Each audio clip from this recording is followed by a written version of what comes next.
നമസ്കാരം സുഹൃത്തുക്കളെ, ഞാൻ ഡോക്ടർ ഐസക് പോൾ, ആയുർവേദ സൈക്യാട്രിസ്റ്റാണ്. കഴിഞ്ഞ വീഡിയോയിൽ സ്ട്രെസ് എങ്ങനെ ഉണ്ടാകുന്നു എന്നുള്ളതിനെക്കുറിച്ച് നമ്മൾ വിശദമായി ഡിസ്കസ് ചെയ്തിരുന്നു.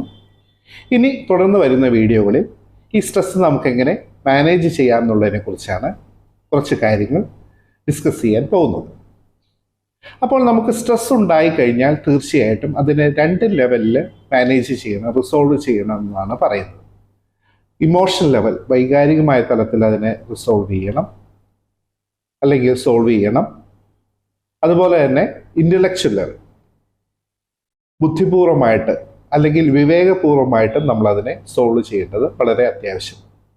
ഇത് ഒരു ഉദാഹരണത്തിലൂടെ ഞാൻ വിശദമാക്കാൻ ശ്രമിക്കാം.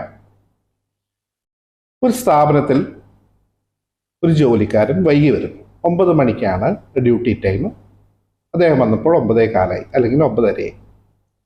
അപ്പോൾ സ്വാഭാവികമായിട്ട് എന്ത് സംഭവിക്കും? ആ സ്ഥാപനത്തിലെ മേലധികാരി ആ ജോലിക്കാരനെ വഴക്ക് പറയും. താൻ തോന്നിയ സമയത്താണോ വരുന്നത്, തനിക്കൊരു കൃത്യനിഷ്ഠയില്ല, അച്ചടക്കമില്ല എന്നൊക്കെ പറഞ്ഞ് ശാസിക്കാനുള്ള സാധ്യതയുണ്ട്. പരിണിത ഫലമായിട്ട് എന്ത് സംഭവിക്കും? ഈ ശാസനം കേൾക്കുന്ന ജോലിക്കാരന് സ്ട്രെസ് ഉണ്ടാവും, അല്ലെങ്കിൽ മാനസിക സമ്മർദ്ദം ഉണ്ടാവും.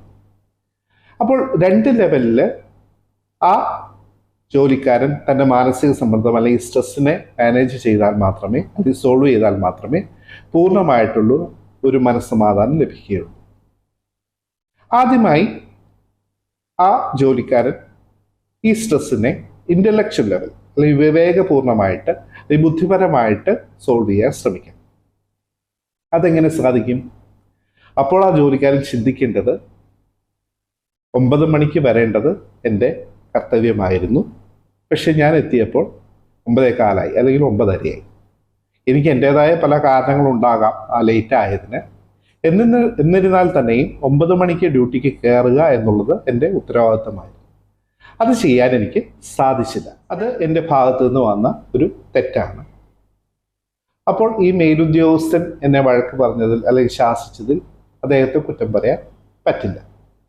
മാത്രമല്ല, ഈ സ്ഥാപനം ആ മേലുദ്യോഗസ്ഥനെ നിയമിച്ചിരിക്കുന്നത് ഇവിടെ ജോലിക്കാർ കറക്റ്റ് സമയത്ത് വരുന്നുണ്ടോ എന്ന് നോക്കാൻ കൂടി വേണ്ടിയാണ്. അങ്ങനെ ചിന്തിച്ചു കഴിഞ്ഞാൽ തീർച്ചയായിട്ടും ആ ഉദ്യോഗസ്ഥൻ ചെയ്തത് അദ്ദേഹത്തിൻ്റെ കർത്തവ്യമാണ്. അപ്പോൾ അദ്ദേഹത്തെയും നമുക്ക് തെറ്റു പറയാൻ പറ്റില്ല. ഇങ്ങനെ ചിന്തിച്ചു കഴിഞ്ഞാൽ ഇൻ്റലക്ച്വൽ ലെവലിൽ അല്ലെങ്കിൽ വിവേകപൂർണമായിട്ട് നമുക്കൊരു സൊല്യൂഷൻ കണ്ടെത്താൻ സാധിക്കും. അങ്ങനെ സ്ട്രെസ്സിൽ നിന്ന് ഒരു പരിധിവരെ നമുക്ക് പുറത്തു കിടക്കാൻ സാധിക്കും. ഇതിനോടൊപ്പം തന്നെ ചെയ്യേണ്ട മറ്റൊരു കാര്യമാണ് വൈകാരികമായിട്ട് ഇമോഷൻ ലെവലിൽ അതിനെ സോൾവ് ചെയ്യുക.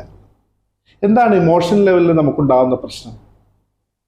എന്നാലും അത്രയും പേര് മുമ്പിൽ വെച്ച് ഈ മേലുദ്യോഗസ്ഥൻ തന്നെ വഴക്ക് പറഞ്ഞല്ലോ.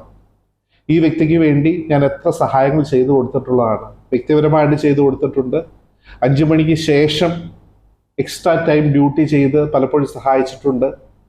തൻ്റെ ഡ്യൂട്ടിയിൽ പെടാത്ത പല കാര്യങ്ങളും മേലുദ്യോഗസ്ഥന് വേണ്ടി അദ്ദേഹത്തെ സഹായിക്കാൻ വേണ്ടി ചെയ്തിട്ടുണ്ട്. എന്നിട്ടും ഈ വ്യക്തി എന്നോട് ക്ഷമിക്കാതെ എന്നെ ശാസിച്ചല്ലോ എന്നൊരു ഫീലിംഗ്, ഇമോഷണൽ ലെവലിലൊരു വിഷമം നമ്മുടെ ഉള്ളിൽ കിടക്കും. അതായിരിക്കും നമുക്ക് കൂടുതൽ സ്ട്രെസ് ഉണ്ടാക്കുന്നത്. പലപ്പോഴും അത് നമുക്ക് ഒറ്റയ്ക്ക് സോൾവ് ചെയ്യാൻ സാധിക്കാറില്ല. തീർച്ചയായിട്ടും അങ്ങനെയുള്ള അവസരങ്ങളിൽ മറ്റുള്ളവരുടെ സഹായം, ഒരു സൈക്കോളജിസ്റ്റിൻ്റെയോ സൈക്യാട്രിസ്റ്റിൻ്റെയോ അല്ലെങ്കിൽ നമുക്ക് ഗൈഡൻസ് തരാൻ പറ്റിയ മറ്റ് ആൾക്കാരുടെ സഹായം തേടുന്നത് വളരെ നല്ലതായിരിക്കും. അങ്ങനെയാണ് പലർക്കും ആ ഒരു അവസ്ഥയിൽ നിന്ന് പുറത്തേക്ക് കിടക്കാൻ സാധിക്കും.